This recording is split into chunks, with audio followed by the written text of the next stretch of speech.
Eita, nós que já é segunda-feira e o tempo vai voando, hein? Nós começamos a semana. Estamos juntos mais uma vez, seja muito bem-vindo para você que está em casa, está no trabalho, está no ônibus, não importa o lugar, mas está nos acompanhando aí pela telinha do computador, do celular, do tablet, do que for. Você é muito bem-vindo aqui conosco mais uma vez na segunda-feira, para nós estudarmos a lição dessa semana, que tem como título, a lição da semana, Os Crisóis da Vida. E especificamente hoje, o título é Crisóis de Satanás. Seja muito bem-vindo, Reginaldo. Obrigado, Felipe. Obrigado a você que nos acompanha. Já aproveita e já pede para se inscrever, que é a única vez hoje já. É só rapidinho? Só essa. Irmãos, então não se esquece, né? Porque tem que ser rápido, né, Felipe? Tem que ser rápido. Senão o pessoal não vê o vídeo até o final. Então, Exatamente. não se esquece, se inscreve no canal, ativa o sininho de notificações, deixa o seu like e compartilhe com seus amigos. Isso aí, desse lado aqui temos o nosso amigo Leone. Seja muito bem-vindo, Leone. Tudo bem, Felipe? Tudo bem, Reginaldo? Tudo bem. Você que nos acompanha em casa, seja bem-vindo a mais um vídeo, que possamos juntos aprender mais sobre a maravilha que é a palavra de Deus. Amém. Maravilha. Falando em maravilha, em palavra de Deus, nós temos aqui 3 versões de opções e versões da lição na Escola Sabatina. A primeira, pelo celular. A segunda, a lição impressa, e a terceira, através da Bíblia. Cada um está segurando uma versão. E aproveitando, já abre a sua Bíblia em 1 Pedro, capítulo 5, versículo 8. 1 Pedro, capítulo 5, versículo 8, diz o seguinte, vai aparecer na sua tela aí embaixo. Estejam atentos, tomem cuidado com o seu grande inimigo, o diabo, que anda como um leão rugindo à sua volta, à procura de alguém para devorar. Forte esse verso, né? Para nós começarmos a falar sobre os crisóis de Satanás. Sabe, Felipe, que é interessante a gente tentar entender aqui é o contexto. Por que Pedro ele usa esta metáfora para falar aos seus ouvintes a respeito do leão que ruge? Porque é interessante que semana passada nós estudamos sobre o pastor, o crisol do pastor, e lá em Israel, né, que é um lugar muito comum de ter esse trabalho, o que acontecia? Os pastores levavam seus rebanhos, e aí o que era uma presa muito fácil para os leões. E o leão ele tinha uma tática muito boa para poder pegar as ovelhas. Ele não entrava no curral das ovelhas. Ele vinha por um lado do curral e ele rugia. E aí as ovelhas ficavam apavoradas e algumas pulavam para fora do aprisco e eram presas fáceis para que o leão pegasse. Por isso que Pedro ele usa essa metáfora para ilustrar a mesma coisa conosco. O Satanás ele ruge, os cristãos estremecem e aí ele pega. Mas quando que ele pegava? Depois que a ovelha pulava para fora do aprisco. Exatamente. Fora do aprisco é mais fácil Satanás pegar a ovelha. A gente fora da igreja é mais fácil de ser alvo de Satanás. Nós já resumimos e já respondemos aí algumas palavras. A pergunta número 2 ali, que qual a mensagem do verso para nós, que nós lemos assim. E perguntarmos a nós mesmos, pergunte para você mesmo aí, com que seriedade considera essas palavras?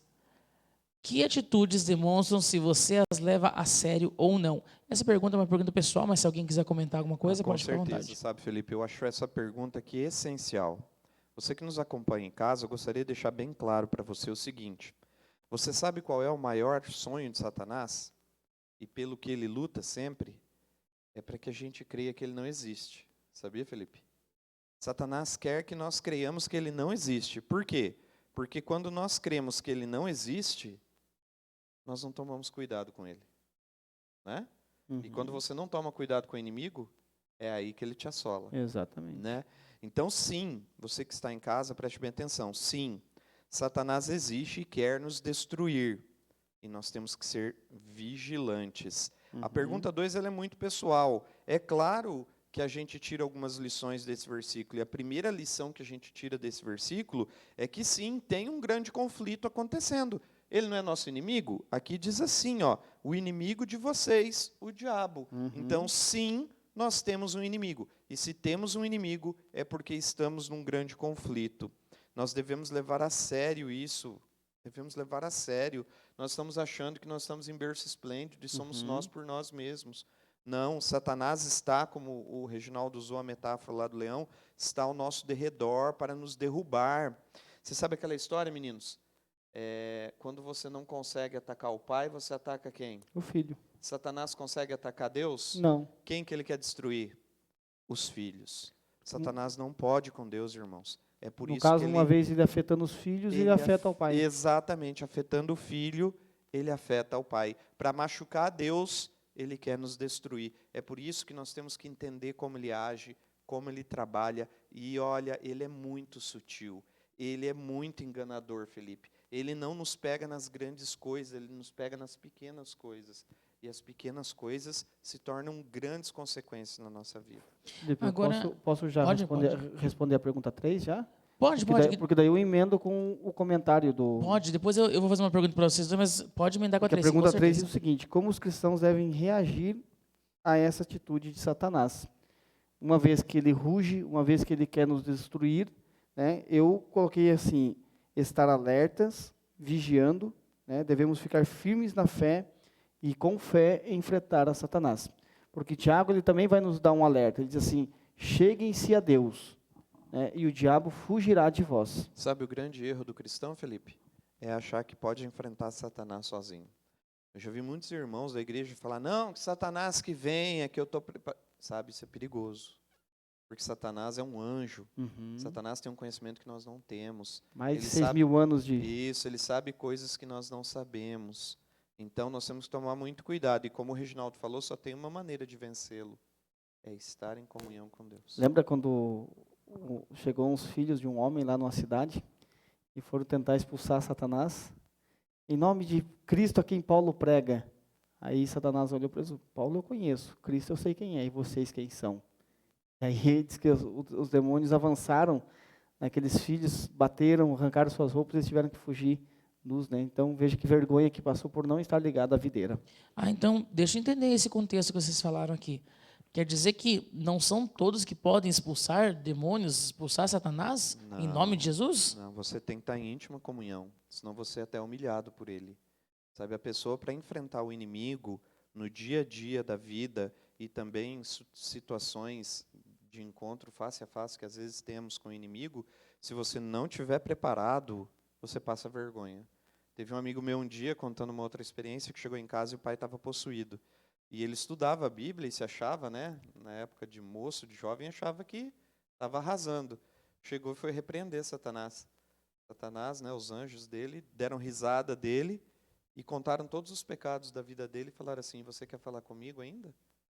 Saiu humilhado. Nós temos que ter cuidado com o nosso inimigo e temos que estar em íntima comunhão com Deus para que não passemos por essas situações. Bom, já que gente, a gente sabe que tem que ser rapidinho, então deixa eu lembrar bem rapidinho. Diz que um irmão, um pastor, ficou jejuando 24 horas. Vou ficar 24 horas em jejum. Diz que ele já estava perto das 6 horas, faltava 1 hora para acabar o jejum dele, e ele estava, naquele momento, já quase desistindo, e ele passou na cozinha e sentiu um cheiro de feijão, e ele foi, comeu. E aí, logo em seguida, alguém bateu a porta e disse: pastor, venha conosco, porque tem um irmão que está possuído, e o pastor precisa ir lá expulsar o demônio. Quando aquele pastor entra na casa, o homem vira para ele e diz assim: o que você quer aqui, seu barriga de feijão? E aquele homem se sentiu envergonhado, porque ele havia quebrado o jejum por 1 hora. E diz que aquele homem, ele vira e sai cabisbaixo. E aí o Espírito Santo fala: você obedece a quem? A mim ou aos demônios? E aquele homem volta para trás e diz assim: com feijão, sem feijão, saia em nome de Jesus. E aí ele usou a autoridade que Cristo tinha sobre ele. Porque Satanás ele quer nos acusar, mas Cristo quer nos usar. E aí Cristo disse: olha, volta. Eu não te condeno, então volte lá e expulse. E sabe, Felipe, a tentação de Satanás, o terrível de enfrentar Satanás não é no encontro direto com ele, nas possessões demoníacas, não. O difícil de enfrentar Satanás são nas pequenas coisas do dia a dia. Sim. É no comer, no vestir, no falar. Não que ele tenha culpa, porque eu digo sim à tentação, mas ele pressiona muito. Eu tenho dó dos jovens da igreja, sabe, dos cristãos jovens. Eles são muito pressionados pelo inimigo. O inimigo é covarde, ele atenta muito, ele coloca coisas terríveis na cabeça e na frente dos jovens, e os nossos jovens às vezes acabam caindo em tentação, sabe, Felipe? Então eu oro muito pelos jovens da igreja para que eles tenham força para passar por esses momentos difíceis. Sim.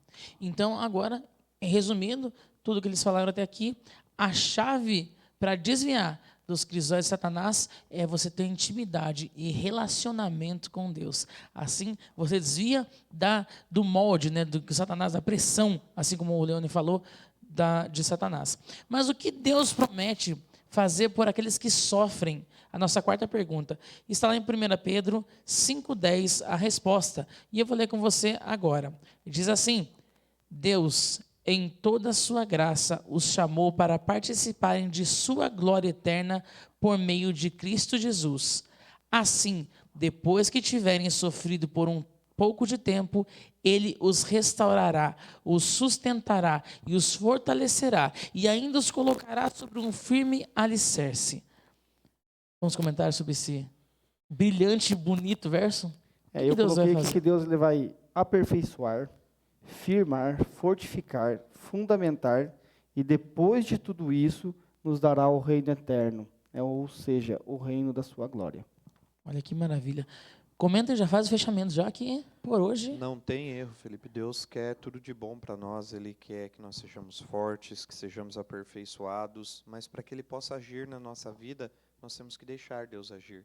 Nós temos que abrir a porta do nosso coração, do nosso entendimento, para que Deus haja na nossa vida, né? Então, o que fica de lição nessa segunda-feira, Felipe, é assim: como eu posso perder no crisol de Satanás, se ao olhar para a cruz eu vejo que Jesus já venceu por mim.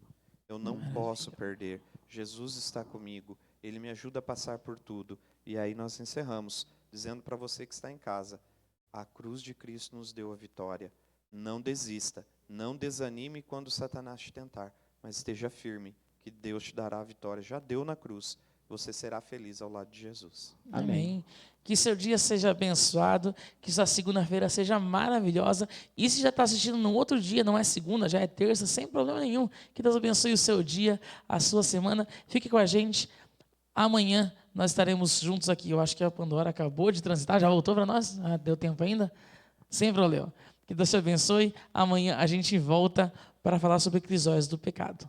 Até mais. Forte abraço. Até mais. Um abraço.